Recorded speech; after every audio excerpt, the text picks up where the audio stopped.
form in the law of choices.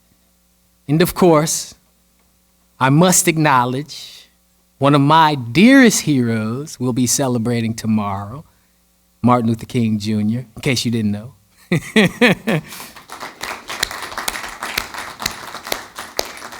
I'm grateful for the connection with MLK for many reasons, so many reasons.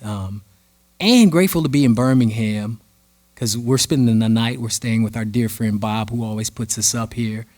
And tomorrow we'll be in Birmingham on MLK Day. Now, I would imagine, raise your hand if you know a good bit about the significance of Birmingham in the civil rights. Okay, good. So I'm not talking to people who are uninformed. Few of us might not know. For those that don't know, I'll give you the quick story. So Birmingham, as you know, the church bombings that killed the 4 girls. And in 1963, Birmingham was the place where really kicked off the Civil Rights Act. It was the reason the Civil Rights Act came about because of national attention, thanks to Bull Connor and a lot of the tactics that the SCLC and Bull Connor got into it with. National news began to show black youth being hosed down and dog sicked on them and all kinds of things, death and all kind of abuse and violence. Prior to that, Birmingham was known as the most racist place in the U.S. So prior to that, like just the years leading up to it, African American was being castrated here, killed, all kinds of stuff. And even though laws had been passed, segregation was still happening because the head of the police was still enforcing segregation, even though the federal law said differently. So for those that were unfamiliar, now you're caught up. So what's so cool about it is Birmingham was the place that the consciousness of the United States was so impacted and shifted because of what happened here. So, consciousness, form, and the law of choices. I always like to preface this by saying the visage, the physicality, the person you see here, and the personality that it's coming through is not the source of the information. And I like to say that because I, one, ask for Spirit to speak through me and to bring me the revelation. So in this moment, that's what I trust. I show up to allow that to happen. And even when I get the messages, I don't know what I'm going to say until I get up here and it begins to flow. So what I'm grateful for, I already know it's already done. I already know that message is perfect. And as it starts to come, I get so excited because it's coming. I'm like, oh yeah, it's that, and that. The beautiful thing is in consciousness. If you think about what the consciousness was in the United States at the time Martin Luther King Jr. was visiting Birmingham and the SCLC, I keep saying that wrong, was doing their thing. For those who do not realize this, I think it's important to acknowledge that our consciousness now, collectively, even in this room, nothing like it was then. And I don't say that from the, there's a lot of schools of thoughts of how to look at our journey as a people in the U.S. I'm not saying that from the victim state or the privileged state or anything like that. For those who believe in, the victim story or the privileged story and all that, that's fine. Not trying to change your mind. What I am trying to get you to look at is the state of consciousness as a nation that we were in then. When the segregation laws had just been turned over. It had just happened that we as a nation on a federal level said, you know what? I think it's time to let people know it's no longer okay to refuse service to those because of a skin color. I think it's time for the nation to get behind that this is no longer legal. Legalize segregation. No, we're not going to do that anymore. Let's make it illegal. In the southern states, some of them were getting behind it and some weren't. And Birmingham was one of the biggest ones that wasn't. Is that not, that just blows my mind. It's hard to relate to now. But back then, I was listening yesterday to speeches of Martin Luther King, and it blew my mind to hear the types of things he was addressing to shift our consciousness. It's just amazing that he was the guy standing, like that's news. News flash, it's not okay. He was the guy standing up to do that with other people too. But what shifted it was the national news getting behind it and reporting and showing the abuse. And suddenly, as a nation, we begin to shift. As a nation, we begin to get behind it. It actually took the federal government jumping in and saying, look, this isn't going to happen. Let Martin out of prison, let him out of jail. You can't do this anymore, and you're infringing on their rights, their freedoms. And this is already a federal law, et cetera, et cetera. Point being, it amazed me that simple things in our consciousness then had to be addressed, such as self-worth. Martin was talking to the black community, our family members, were African American, teaching self-worth, saying, don't let anybody make you feel like you're a nobody. You are somebody. Saying, straighten your back so that no one can ride you anymore. He was teaching self-worth. Now, we still have to learn those lessons. Don't get me wrong. Some of us are still trying to embrace our worthiness, not just black, everybody. All of us still trying to learn that we are valuable. But what was amazing is back then, there was such a discrepancy between white and black, minority and majority. And the norm was to not recognize that there was equality. What a difference. What a difference from today. I'm not saying that we've magically gotten rid of everything, but if you look at the collective norm here, back then in Birmingham, it was still okay collectively to not serve a black person when they walk in. That was okay, even though the federal law said differently, right? Today, if you do that, what happens? Oh, it's a lawsuit. You can't get away with that. It's just not acceptable anymore. We have, without a doubt, shifted in consciousness. Now, do we still have some ground to make? Of course. There's still some changes to take place. But what I'm pointing out is, what were the elements that created that change? It was not only Martin standing up and looking at the world of form and saying, something needs to change here. It was not only Martin and all those with the SCLC and even anyone else supporting, standing up and marching and saying, this is no longer acceptable. I don't care what the laws are. Civil disobedience says we are going to demand justice, and this does not equal justice. It was not only that. It was also our expanded awareness, not only Martin reframing and saying this is no longer just, but our actual seeing what was going on. When black men and women were getting hung and men being castrated and all these things in Birmingham, prior to the national media starting to cover it, you'd hear about it in a paper or something, maybe, but it just wasn't like focused upon. Because of the PR campaign, literally the public relations campaign of the civil rights, what happened here made national news. And it was that element with the message that brought it all together.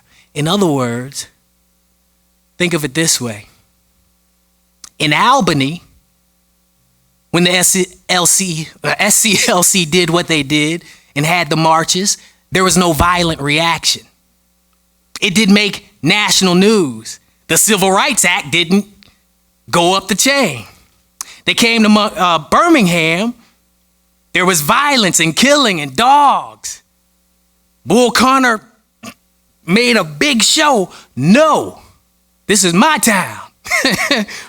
We're going to show you have no right. Got an injunction and all of that, right?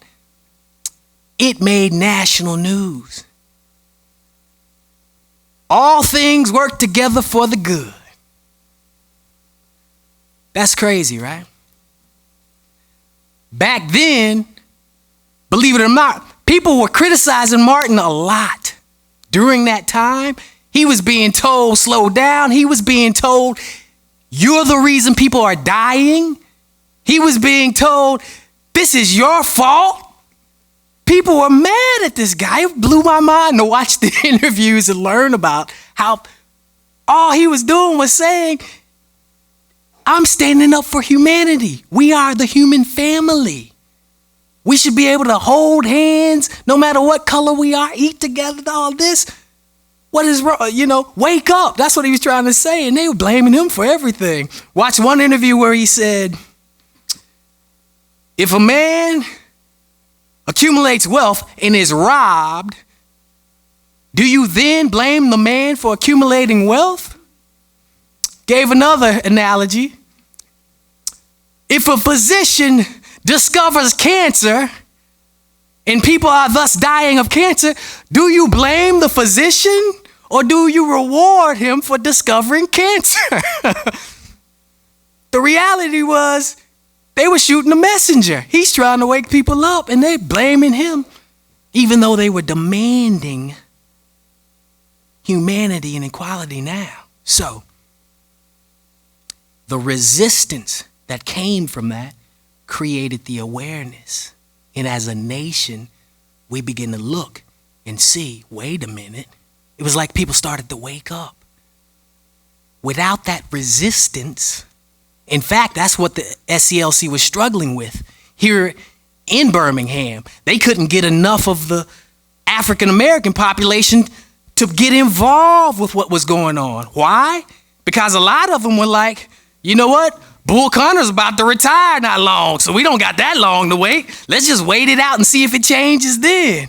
They're like, slow down, Martin. Not justice now. Let's justice a little bit later. See what that looks like. You gonna get us in trouble. In fear, a lot of them didn't want to buck the system because they knew their brothers were getting castrated and lynched. Why should I stick my neck out for change if I'm going to die, Why should I go down the Jericho or Jerusalem road, the Good Samaritan story? Why should I go down that road when I could become a victim of violence? It's not a safe road to go down. Why do I got to be the Good Samaritan? One of his last speeches I cried watching this recently. He said,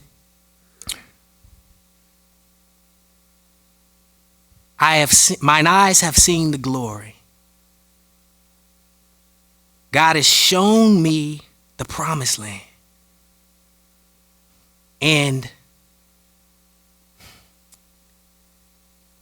a lot of threats were going on at that time. He had just flown into Memphis, actually. And he was talking about the threats. He gave the speech the day before he was assassinated. He's talking about the threats and just saying, God has shown me.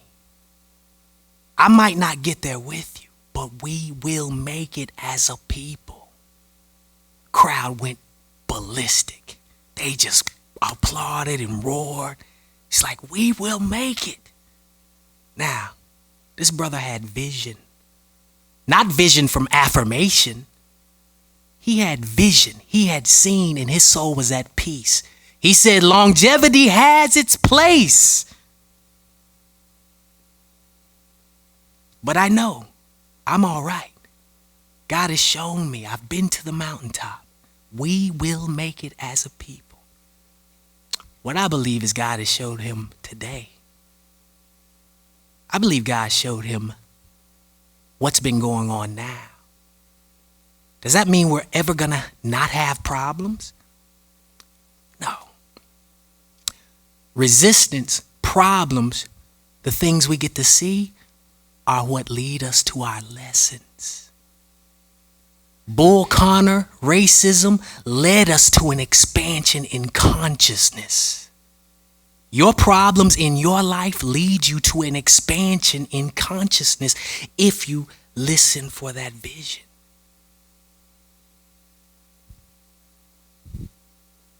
Imagine being a little baby growing and suddenly noticing the confines of your womb, your home for all this time, been warm, and suddenly it gets tight, begins to constrict, and that impulse comes up to be free of the confines of the womb. And all you've known is this warmth and this darkness, and I guess moistness. That's all you've known. And suddenly, the confines of the space that's becoming too small helps create this desire to break free. And you send the signal, it's time. And the contractions begin. And when you go through the contractions, you are being squeezed through the most discomforting experience you heretofore have experienced yet. And you suddenly break free after however long it takes and experience these new sensations, and all the warmth is gone. And suddenly there's this piercing sensation coming through, like, what is that? And then somebody pricks you in the foot and you're like, ah! Your first scream is heard and you don't even know what that is.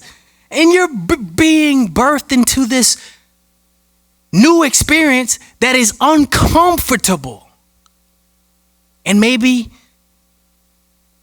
resistance arises, who knows? When it comes to expansion, when it comes to the growth that life is here, the natural cycles of life that life is here to provide us, there will be resistance. There will be discomfort, what looks like challenge, but it is for us every time.